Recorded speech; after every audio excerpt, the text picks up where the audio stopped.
Hey guys, well it's not Majora's Mask 3D, but we are looking at something Zelda related. It is the A Link Between Worlds original soundtrack, which was a Club Nintendo reward here in Australia, and in Europe, and I presume Japan. I'm not sure if America got it though. I have a feeling America didn't. America's missing out a lot, but anyway, on the front here we've got this great cover.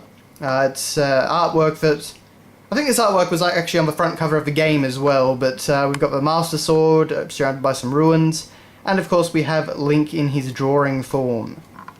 So all looks very nice, very stylish. And considering this is something that you cannot buy, it is a very top-notch release. You know, a lot of thought went into the packaging. On the side we've just got this nice... it's kind of hard to show up on camera actually, but there's a bit of a Triforce pattern in the background there. That's all nice. And you can see the Triforce pattern much better over here. I apologise about the glare. It's a very shiny case, but I think you get the idea.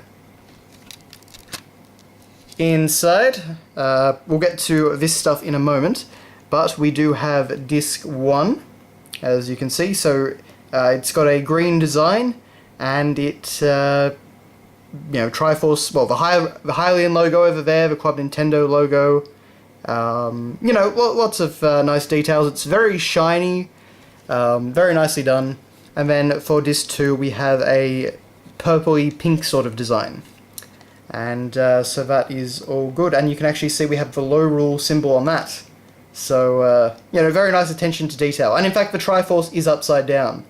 So, yeah, lots of attention to detail here, which is always appreciated. Over here we actually have another great piece of artwork. And we can see, of course, Link standing in front of Hyrule Castle. He's got the Master Sword, he's got the Ravio's bracelets and things like that. So it's a very nice piece of artwork, and you can see Lorule reflected in the water. So the artwork for A Link Between Worlds was really fantastic. I'm hoping we get some similar sort of stuff for Zelda Wii U. Because for A Link Between Worlds they actually did try and push the artwork quite a bit. But removing this... The only complaint I actually do have, and I don't know if it will show up on the camera or not, but there are actually some scratches on the in front of the case. I had a similar problem when my Mario 3D World soundtrack arrived, but you know, not much you can do unfortunately. So without as much glare, there it is again. And on the back here we have a message from the composer. So you know, but it was apparently done by a guy named Ryo Nagamatsu. And he works for the EAD division of Nintendo, which is a pretty generic description. There are lots of EADs. Yeah, so he did the soundtrack. And just talks about remastering old tunes. He does some little behind-the-scenes things. For example, it's his voice that's in the Sanctuary piece of music.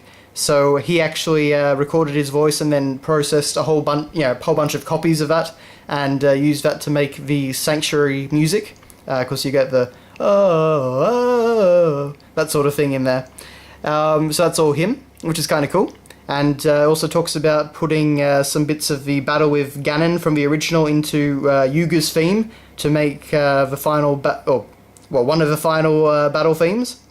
So there's lots of cool stuff like that. It's an interesting little read, even though it's not quite as in-depth as something like Mario 3D World, where the composers actually went through and they actually wrote about every single song, which I was kind of hoping for here, but you know, I can understand why it wouldn't be the case.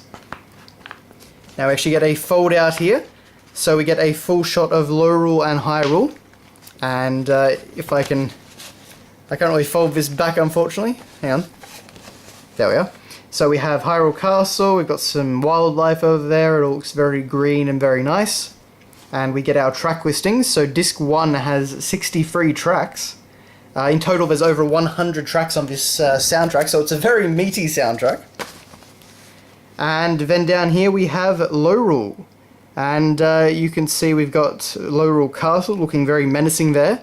And we also have the Masked Villages, which is kind of cool. So this too features music from Lorule. As you can see, Lorule Edition, and that has another 42 pieces on it. So it's a pretty significant amount of stuff. And then this is actually really cool. This is something you wouldn't expect in a soundtrack. They actually give you some sheet music to play the melodies on a piano. So you could, or a recorder actually, I think they mention. But anyway, so you can actually play along with some of these different songs and you can learn how they go. So, you know, it's an interesting little thing. They've got a few songs under beginners, as well as intermediate and advanced. You can see Laurel Castle certainly looks a bit more complicated than the earlier stuff. Although, as someone that used to play the piano, I don't think any of it's particularly complicated.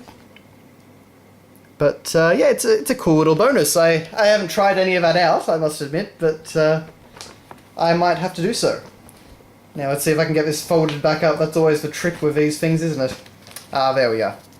So, that is your look at The Legend of Zelda: A Link Between Worlds original soundtrack. So, thanks all for watching, guys, and I will see you later.